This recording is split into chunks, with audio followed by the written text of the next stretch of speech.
Coucou tout le monde, ici Camille de Oise Pleine à Conscience et comme promis, je suis là pour vous parler de ma première expérience pranique. L'expérience Nirahara qui a été accompagnée par Alice Brouillon de Pranic Life by Alice. Si vous êtes intéressé, vous pouvez aller voir dans son Facebook. C'est une expérience qui vraiment a changé ma vie. Donc il y a vraiment Camille avant l'expérience et après l'expérience. Et c'est vraiment impressionnant de se rendre compte comment on peut déprogrammer notre corps, surtout notre mental, l'éteindre une fois pour toutes, ou en tous les cas essayer de l'éteindre. Et se rend compte en fait de combien on est un peu coincé dans ces mondes, dans cette matrice, avec ces valeurs et ces idées conçues qui sont très ancrées en nous, quoi. Bon, qu'est-ce qui s'est passé dans toutes ces périodes-là, dans ces 21 jours? Aujourd'hui, nous sommes le 22e jour. Donc, qu'est-ce qui s'est passé dans ma vie? J'ai toujours voulu vivre une expérience pranique, ça m'a toujours parlé. Mais j'étais encore dans la croyance qu'en allaitant, qu'en ayant une vie de maman trop active, avec trop de choses, machin, c'était pas possible.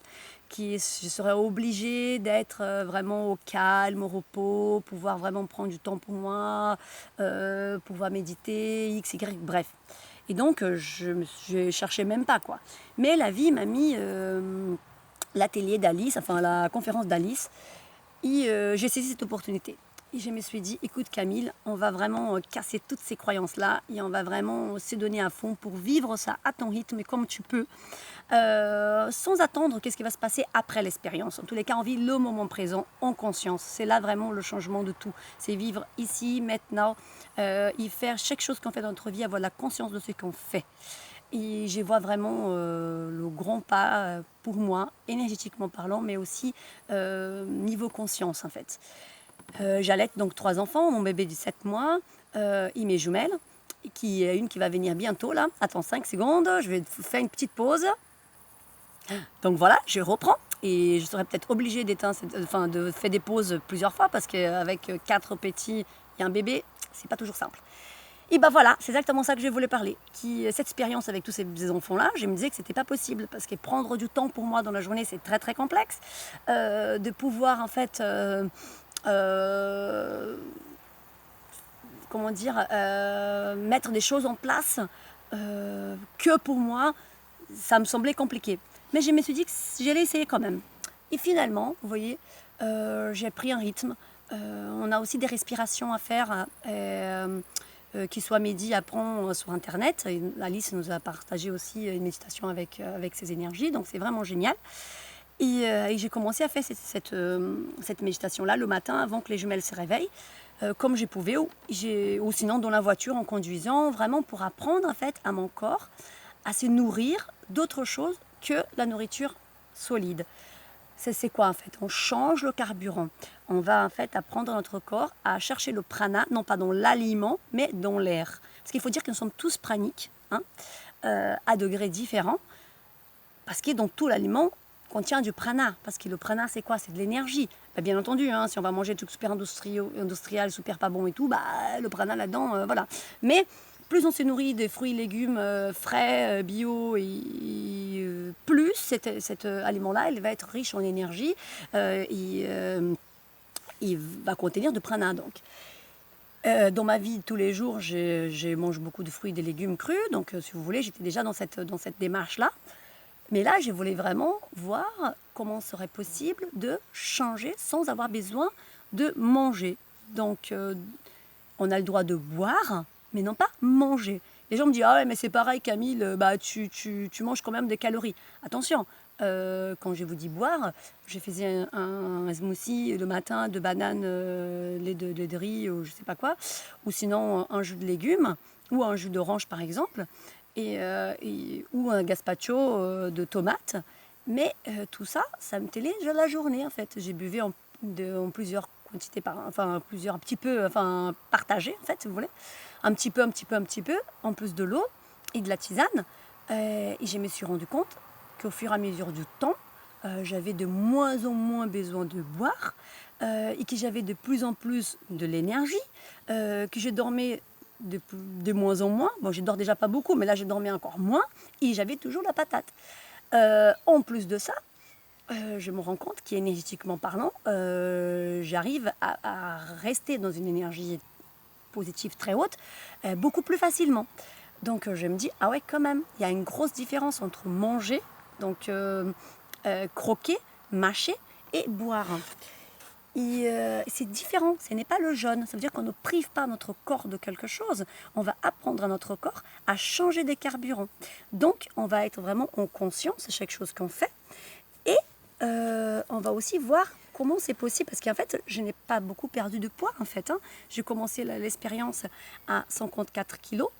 Et je sors d'une grossesse, donc vous voyez bien, j'étais un petit peu gras et tout, malgré le fait que j'allaite. Et là, j'ai descendu à 49 kilos, donc mon poids bien, et j'ai stabilisé depuis une semaine. Donc ça veut dire que ça fait une semaine que j'ai 49 kilos, que mon poids est nickel. Et que je sens de moins en moins besoin de m'y nourrir. Donc sincèrement, si j'aurais été dans un jeûne ou si j'aurais été dans un régime quelconque, j'aurais maigri beaucoup plus parce que mes enfants ils boivent énormément, parce que je n'ingère pas la quantité des calories que j'aurais dû ingérer pour que mon corps se tienne à ces poids-là, à mon poids de forme en fait. Et je le sais parce que dans d'autres grossesses, donc pour Lovely et pour Lovely, j'ai allaité Lovely Harmonie en même temps et après pour les jumelles, j'ai perdu énormément de kilos, je suis arrivée à 46 kilos et pourtant je le mangeais beaucoup, mais j'allaitais quand même 2 enfants avec toutes mes activités à côté, avec mes animaux, etc. etc.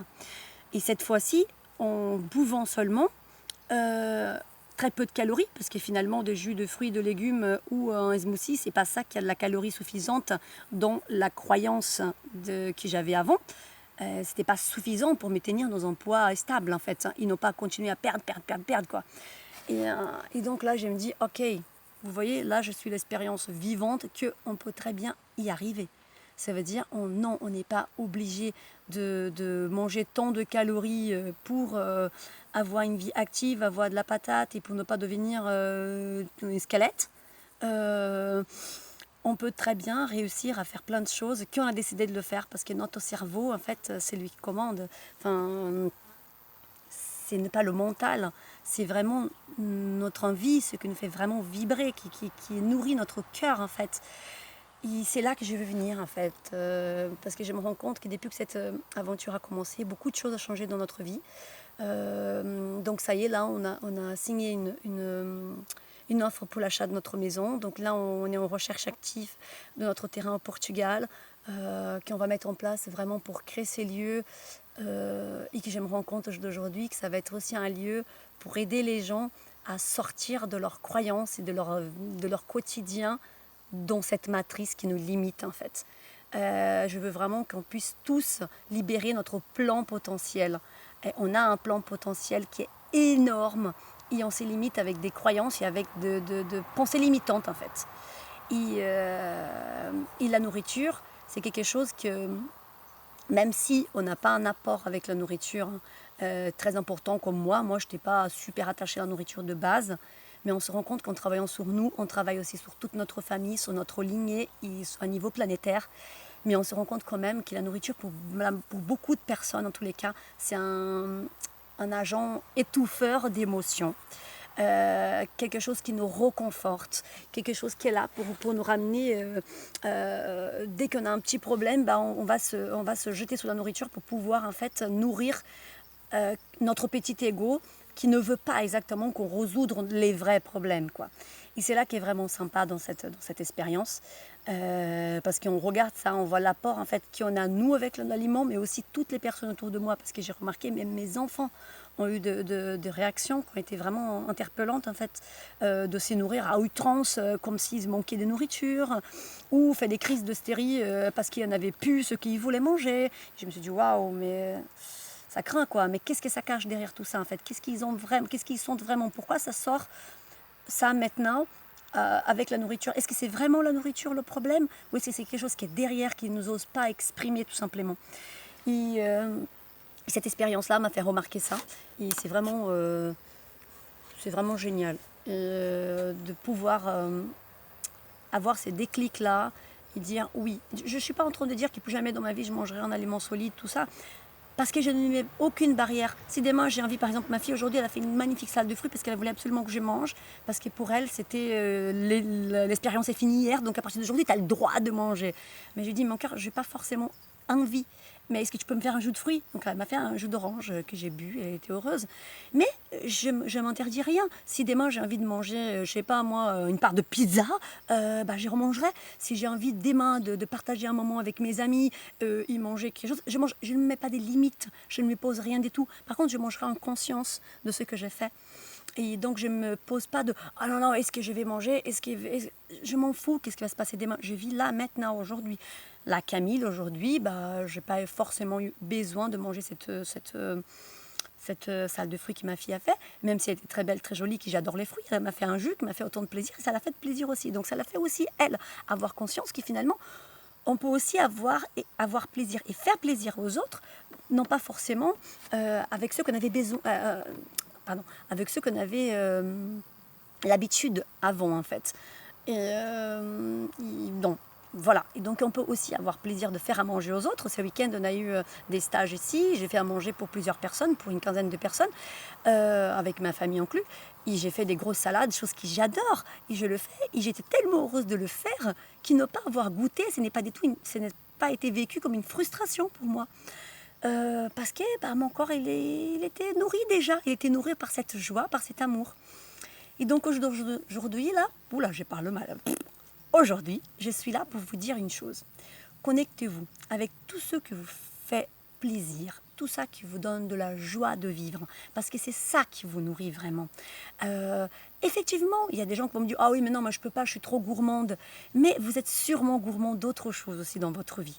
Ça, je suis sûre. Moi, en tous les cas, être dans la nature tous les jours, ça m'a énormément aidée. Parce que je ne pouvais pas prendre du temps pour être à méditer, à me reposer et tout. Donc, j'allais avec les enfants à la plage, au lac, on balade en forêt. Et ça m'a vraiment nourri, ça m'a vraiment été génial. Donc, je suis là aujourd'hui pour vous dire croquer la vie et non pas les aliments. Mais si vous voulez croquer les aliments, bah, faites comme vous voulez. Mais en tous les cas, nous sommes tous capables de changer notre réalité quand on veut. Donc, je fais plein de bisous et je vous dis à très bientôt. Bye bye.